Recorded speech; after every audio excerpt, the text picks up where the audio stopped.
Masjid Bandar Seri Putra hari ini berdiri megah sebagai nadi utama komuniti setempat, tapi pembinaannya bukan semudah yang disangka. Ia bermula daripada satu impian untuk melihat terbinanya sebuah masjid yang bukan sahaja menjadi tempat ibadah, tetapi juga pusat ilmu, perpaduan dan kebajikan untuk seluruh penduduk. Sekitar tahun 2009, usaha awal mula digerakkan oleh penduduk yang prihatin bersama sokongan pihak berkuasa agama dan kerajaan negeri. Proses perancangan, kutipan dana dan pembinaan penuh cabaran, namun semangat kebersamaan masyarakat Bandar Seri Putra tak pernah luntur.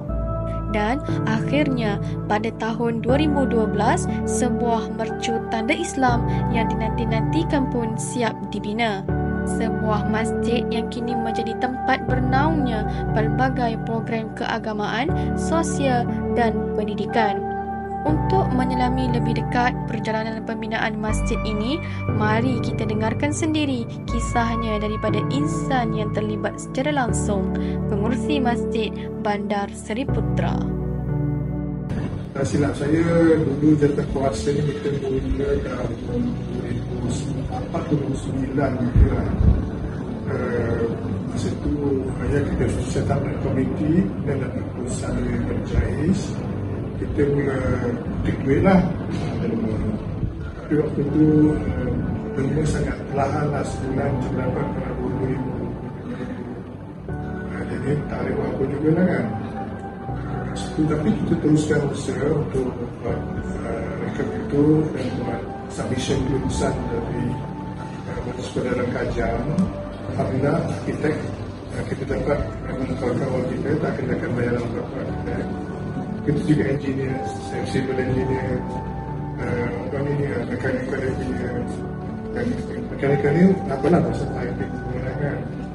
Daripada pelan awal kepada realiti hari ini, semuanya tidak mungkin berlaku tanpa sokongan dan perancangan yang rapi. Untuk mengetahui lebih lanjut tentang perjalanan pembinaan Masjid Bandar Seri Putra, jom kita ikuti temu bual bersama pengurusi masjid yang akan berkongsi kisah sebenar di sebalik tabir pembinaan masjid ini. Setiap berpagar dia buat piling. Habis setiap buat piling tu dia masuk banyak. Sebelum tu orang tak percaya. Setiap piling tu orang percaya. Jadi kurang 250,000 sebulan masuk. Bulan puasa sampai 1 juta lebih lah macam tu. Kita pun start pembinaan 2011-2012 itu dah kan, dan siap 2014 waktu kita mulakan. Jadi mesti masa tu tengok design dia tak standard kan, tak banyak lagi ada banyak serupa je kan. Masa dia standard design JKR kita tak lain pada yang lain ni.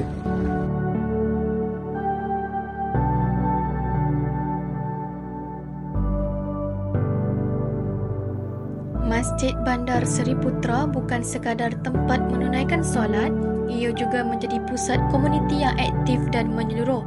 Antara program yang dijalankan termasuk kelas pengajian Al-Quran, ceramah agama, kuliah mingguan serta aktiviti kebajikan seperti agihan makanan dan bantuan kepada asnaf.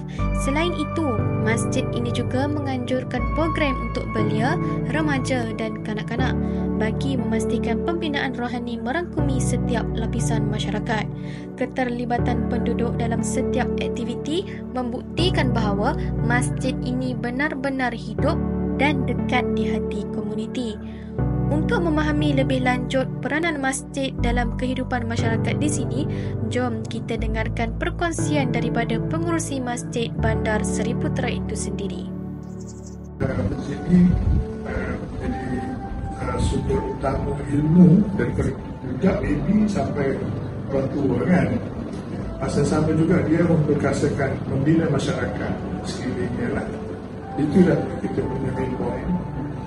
Jadi pendidikan itu kita usahakan supaya daripada budak kecil sampai orang tua lah.